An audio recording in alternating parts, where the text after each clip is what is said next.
जो આપણે રામચૂલે પોગી ગયા છે અને હવે આપણે જો રામચૂલે જાય છે અને આથી તો આગેથી આપણને તમને રામચૂલો દેખાડ્યો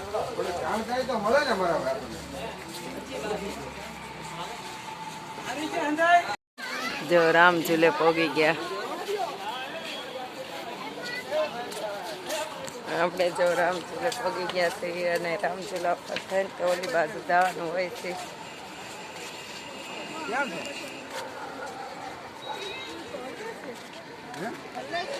जो पुल ऊपर क्या बैठा से नहीं रहती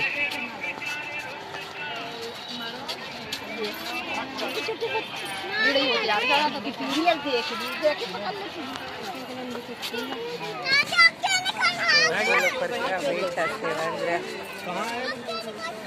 गर्दी बहुत से पुल ऊपर जो आज रविवार से એટલે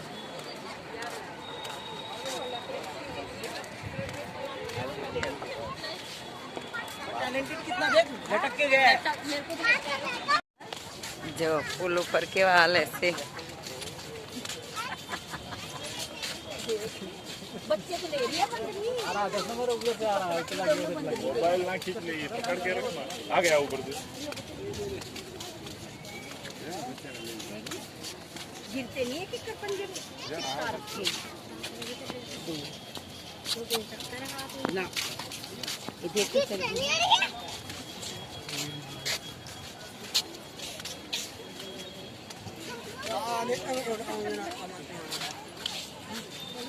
चलिए झूलो पूरो थी गयो जो झूला बार निकली गया से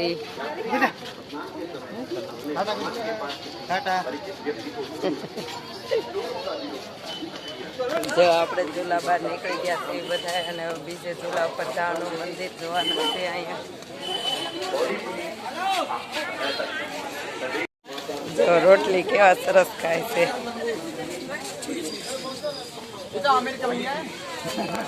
जो रोटली खाय છે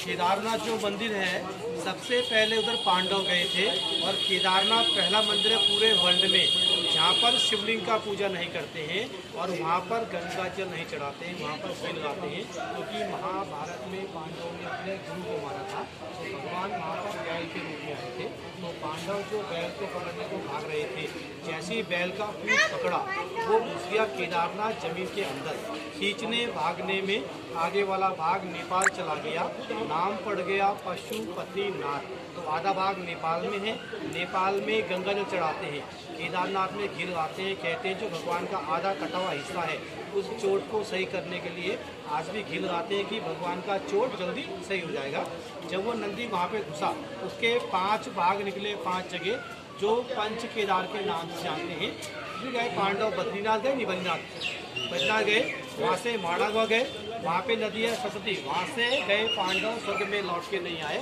साथ में कुत्ता गया आगे एक भाई को मिला स्वर्ग तब से नाम पड़ गया स्वर्गाश्रम तो पांडव यहाँ पे इसलिए आए थे क्योंकि महाभारत में पांडवों ने बहुत बड़ा पाप किया था अपने गुरु को मारा झूठ बोलते तो गुरु को मारने से कभी मुक्ति नहीं मिलती है ये पांडवों का प्राशित का स्थान है ये रामेश्वर मंदिर है पहला रामेश्वरम साउथ में जहाँ पर सबसे पहले भगवान राम ने लंका जीतने के लिए स्फटिक का पूजा किया था स्फटिक जो होता है हमारे हिंदुओं में सबसे एनर्जी वाला पत्थर होता है ये निकलता है हिमालय में जहाँ पर बहुत ज़्यादा बर्फ़ पड़ता है वो बर्फ़ ज़मीन के नीचे दबने के बाद कई सालों के बाद एक पत्थर बन जाता है उसको स्फटिक बोलते हैं जो 4 धाम से आते हैं घर ले आते हैं घर में क्या रखते हैं उसका सबसे अच्छा रखा जाता है श्री यंत्र रखा जाता है ये वास्तु दोष में काम आता है तो घर में जितना भी लड़ाई झगड़ा कलेश अशांति होती है कई बार गलत घर बन जाता है घर में नेगेटिव एनर्जी रहती है उसको दूर करने के लिए घर में उन्नति सुख शांति के लिए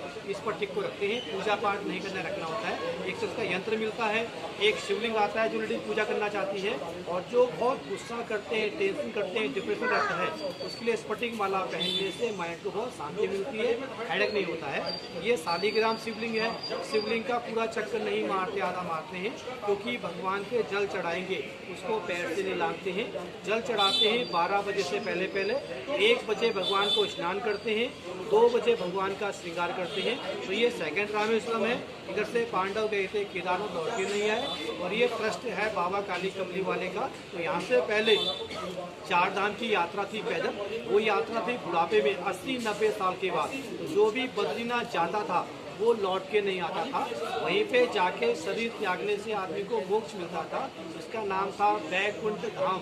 तो कहते हैं मनुष्य को अपने जीवन में एक बार बद्रीनाथ जाने से मुक्ति मिल जाती है। तो जो बद्रीनाथ यात्रा कभी नहीं कर पाते हैं, इसलिए अपने हमने भोळानाथ ने કેટલી મસ્ત મૂર્તિ છે।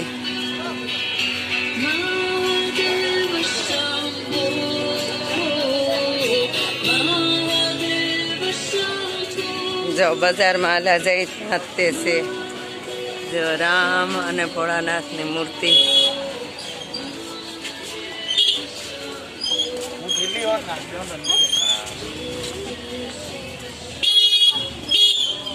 जो महादेव ने भोळानाथ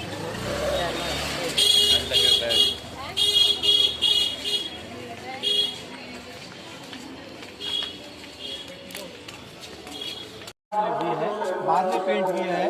नाम पड़ गया गीता हॉल। तो यहाँ पर पहले कमरा फ्री था, अब चार्ज दिला दिया। तो जो बुढ़ापे में सत्संग भागवत सुनना चाहते हैं वो इसी आश्रम में आते हैं।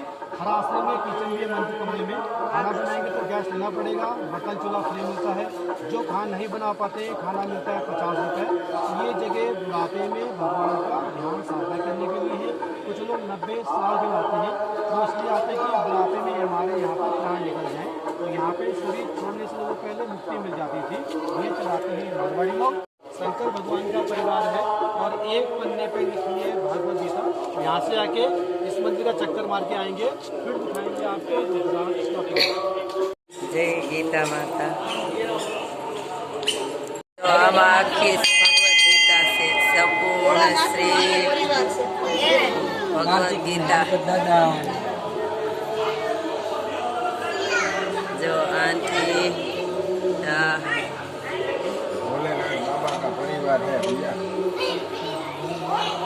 जो એટલામાં ભગવદ્ ગીતા એક ઓલામાં તે છે। જો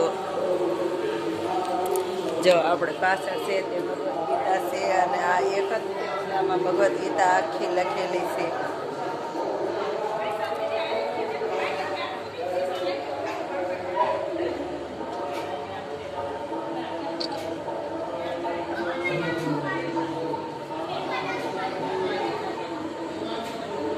गणपति पार्वती कार्तिकेय बधे जो फरी भगवत गीता से त्या मंदिर से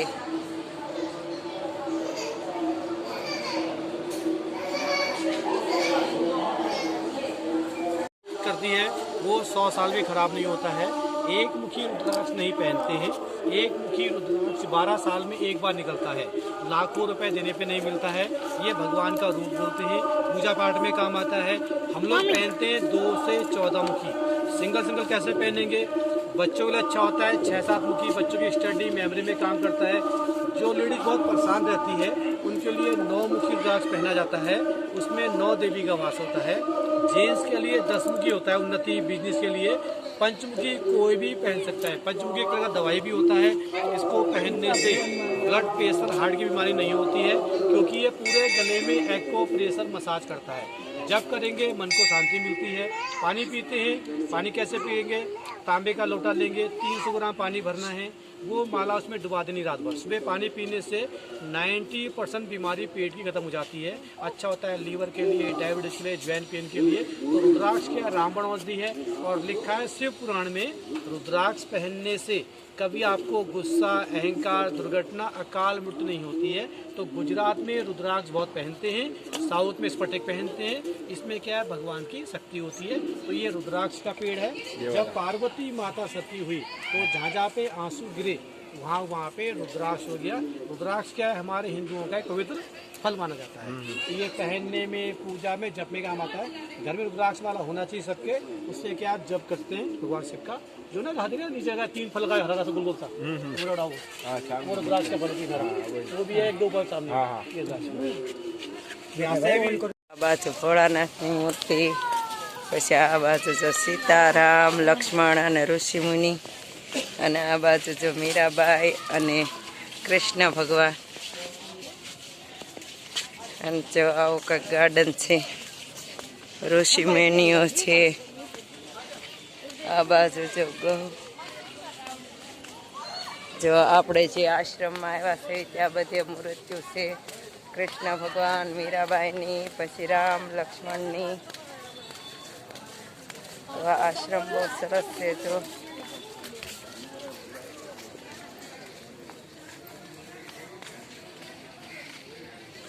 જો સફેદ કેટલા મસ્ત ફૂલ છે. कलकट क्या होता है, जब समुद्र मंथन हुआ था उसमें से निकले थे 14 रतन, उसमें से निकला था ये हमेशा जोड़े में होता है, दो दो साथ में होते हैं. ये पीछे वाला पेड़ सामने, ये वाला કલ્પવૃક્ષ જો આ આગળ છે તે કલ્પવૃક્ષ છે. જો આપણે કલ્પવૃક્ષ જોવા પગી ગયા છીએ અહીંયા. ये पूरा परमात्मा आसन में रहने के નરસિંહ જો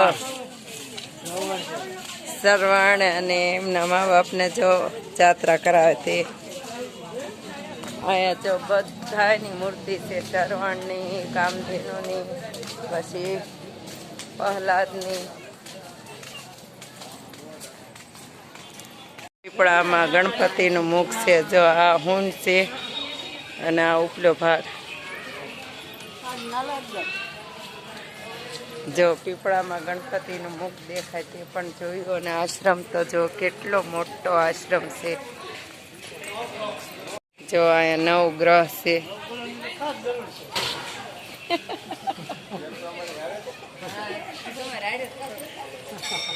જો 9 ગ્રહ છે અહીંયા.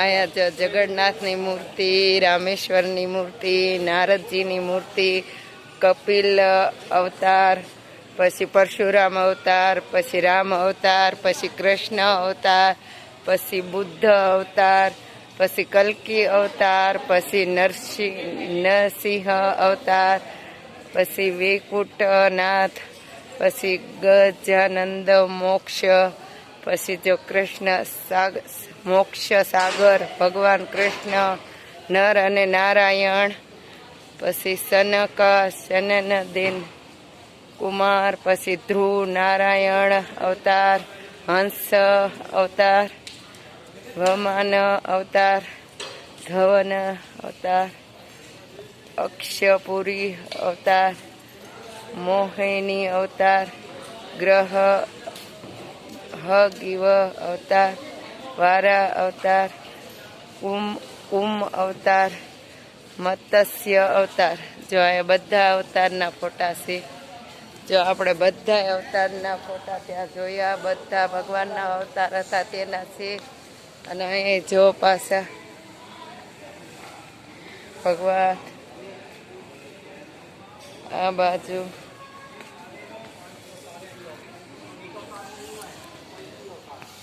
આશ્રમ હતો, આપણે આખો આશ્રમ જોઈ લીધો.